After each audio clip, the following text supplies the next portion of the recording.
In this video, we are going to be looking at collision theory. In the last class, we studied rate of chemical reaction, how to calculate rate of chemical reaction, and factors that affect the rate of chemical reaction. Today, we'll be looking at collision theory. Collision theory states that for chemical reaction to take place, there must be collision between the reactant particles. Even though there are many such collisions, only small fraction of it results in chemical reaction. And that small fraction that results in chemical reaction is called effective collision. For every reaction, there are bonds between the reactant particles. Take for instance, if we consider something like hydrogen reacts with oxygen to form water. This is hydrogen reacting with oxygen to form water molecule. Here, there is bond between the reactant molecules, which is hydrogen atoms, and there are bonds existing between oxygen atoms. This bond between the reactant particles have to be broken such that the reactant particles will be free, and then before new bond will form in order to form a product. This hydrogen has to be free before it can react with oxygen, and for it to react with oxygen, the oxygen also has to be free. So the minimum amount of energy required to break these bonds between for the products to be formed is known as activation energy.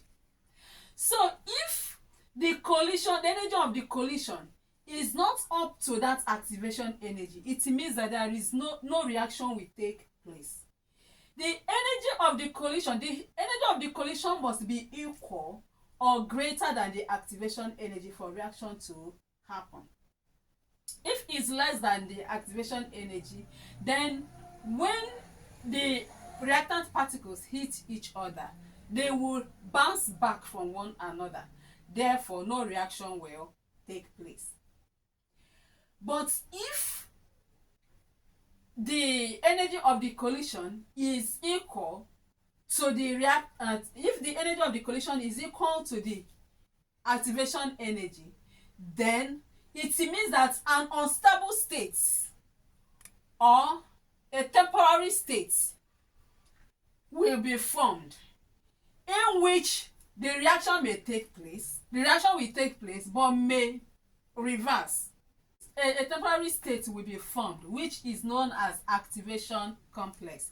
Activation complex simply means the arrangement of atoms on top of the energy barrier. That is, arrangement of unstable atoms of the reactions on top of the energy barrier. So we say that activation complex is the unstable arrangement of atoms formed on top of the energy barrier during reaction. What are we trying to say? Let's consider the reaction we have on the board. This is hydrogen atoms reacting with oxygen atoms to form water molecule. You can see that there is bond between these hydrogen atoms, two molecules of the hydrogen atoms. And this bond has to be broken. Why this bond has to be broken? So that the oxygen will be free to move and hydrogen will be free to move. So that the hydrogen now and oxygen, and it's only when they are free to move that they can react with each other. In such a way that now we have two atoms of hydrogen reacting with one atom of oxygen to form the water molecule. But if this hydrogen is not free, is not separated from the other hydrogen, and becomes free to move, and this oxygen is not free to move, there is no way new bond will be formed. The old bond has to be broken in order for the new bond to be formed. And we said that this minimum amount of energy necessary and required to break the old bond, this bond between the reactant particles, in order for the new bond to be formed, such that new product will be formed, is what is called as activation energy.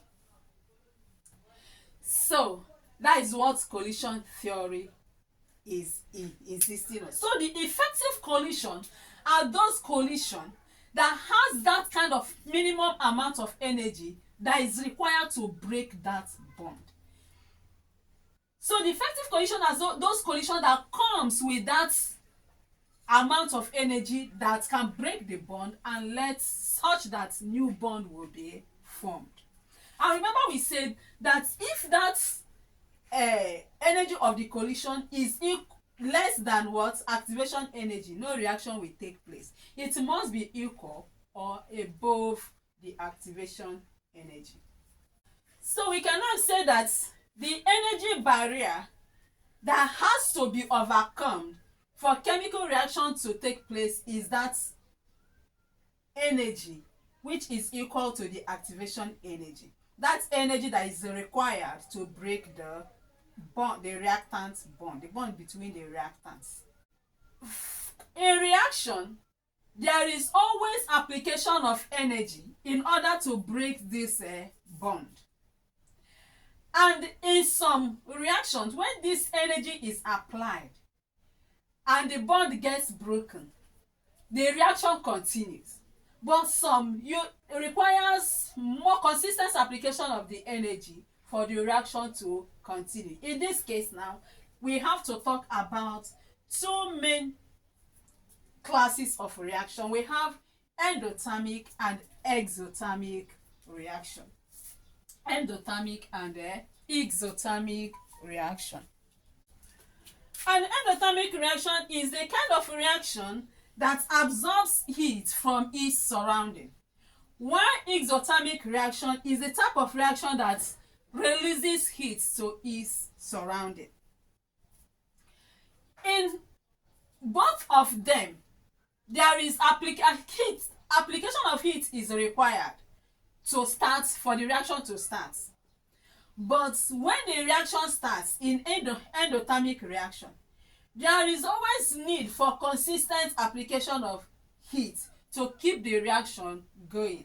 But in exothermic reaction, once the reaction gets started, the heat evoked, the heat that will be released to the environment, to the surrounding, is necessary, is enough to activate other reactant particles to keep the reaction going on. An example of exothermic reaction is something like burning of pepper. If you set pepper on fire, let's assume we gather enough peppers and set one on fire in midst of those ones you gathered. You don't need to set other ones on fire. That one that you set on fire, the heat that is generated is enough to keep other ones get burnt. They will just be burning like that until everything turns into ashes. But in endothermic reaction, if you don't keep on inputting, that is applying the heat in order to support the reaction, keep the reaction going on, the reaction will cease. It will stop at a point. Okay. That is to say that in endothermic reaction, the enthalpy change, this is symbol for enthalpy change. The enthalpy change is always positive. While in endothermic reaction, the enthalpy change is negative. Now, let's explain what is an enthalpy. The heat change that accompanies chemical reaction at constant pressure is known as enthalpy of the reaction. We are saying that the heat energy that accompanies chemical reaction at constant pressure is known as enthalpy of the reaction.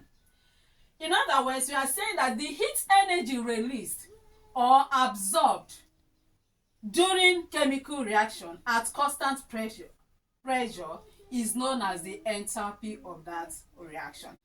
One thing we have to know is that every substance has its own enthalpy. It has stored energy. But for the fact that the bond, that is the energy of is required to break the bond between the reactant particles before the new bond will be formed among the products that will be formed.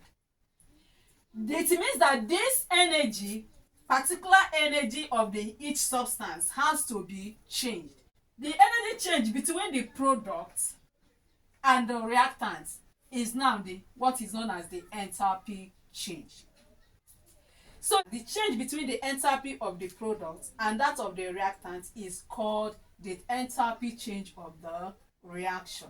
If I'm talking about the enthalpy of the product, I will denote it with delta HP. If I'm talking about the enthalpy of the reactant, I will denote it with delta HR. Such now that the enthalpy change will now be the enthalpy of the product minus the enthalpy of the reactant.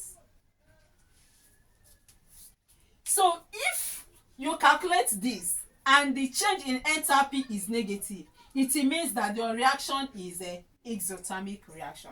And if you calculate this and the enthalpy change, what you will get is positive. It means that the reaction is endothermic reaction. In considering these two types of reaction, we also have what is known as the energy profile of chemical reaction. Energy profile is what we get when we plot the energy of the reaction against the time. That is the reaction pathway. The energy of the reaction in joule is plotted along y-axis, while the reaction pathway is plotted along the x-axis.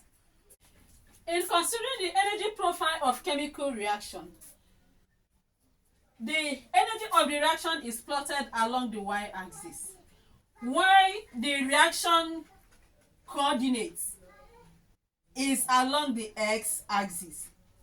Energy is measured in joule, but along the x-axis there is no unit, because that is just telling us the path that is representing the path of the reaction, the pathway of the reaction. That is telling us that the reaction moves from the reactant to the activation complex, then to the product. It's just showing us how the reaction is going. Then from the reactant to the activation complex, then to the product. So it has no unit. Sometimes we call it reaction coordinate or reaction pathway. First, we will have the reactants.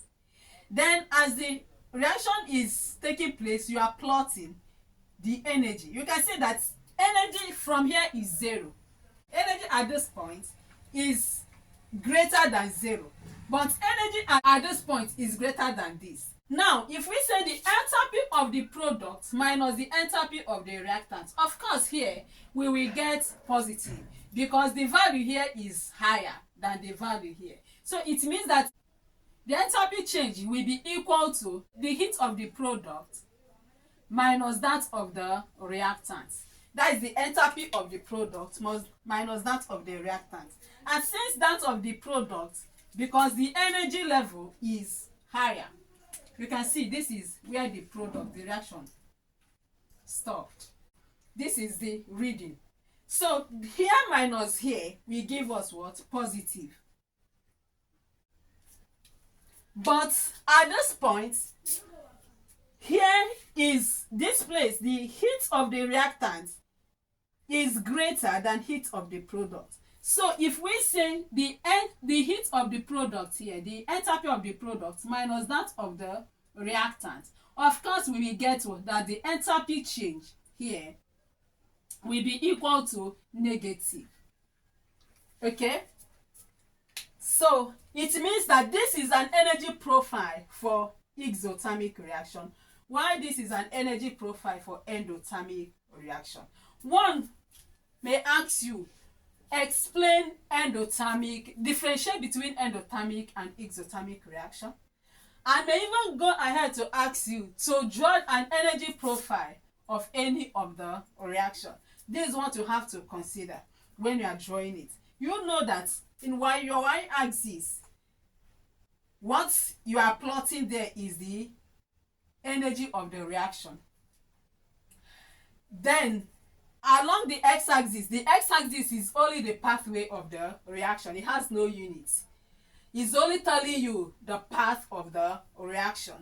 Then, and know that when the product, you take away the heat of the product, the difference between the heat of the product and the heat of the reactant is positive, that is an endothermic reaction. And when the difference between the heat of the product and that of the reactant is negative, it is an exothermic reaction. Okay, so that is just what you have to note. So for it to be positive, it means that the reaction will end at the upper part of the graph. For it to be negative, it means that the reaction will end at the lower part of the graph, so that the heat of your product will be lower than the heat of the reactant.